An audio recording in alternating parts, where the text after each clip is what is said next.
आणि 7 आणि खाली म्हणजे 7 अधिक 5 बरोबर आहे. आता आपण 5 बोटं काढायचे पुढे. किती बोटं काढणार?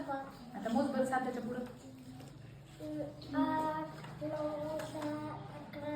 12. तू किती लिहिली होतीस? 11. एक मी कमी लिहिलं होतं आहे की नाही? तसं करायचं नाही. आता बघ 7 मध्ये किती मिळवायचे तर किती मिळवायचे? 6. किती मिळवायचे? काढ बरं 6 बोटं. हां 7च्या पुढं मोज 6 बोटं.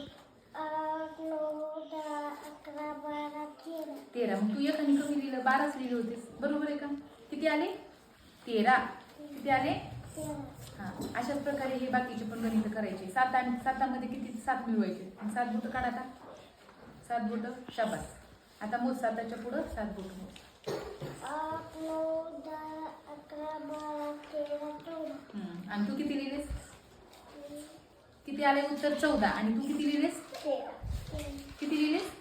हा असं एका एकाने मागं व्हायला लागले गणित म्हणून चुकलं. मोजता तर येईल ना बरोबर वाला. मोजता येईल पण लिहिताना काय व्हायला लागले ना गळती व्हायला लागली आहे की नाही. आता डोक्यात व्यवस्थित फिट्ट करून घ्या ना. आता बाकीचे गणित कर. देऊ का तुला आता बाकीचे?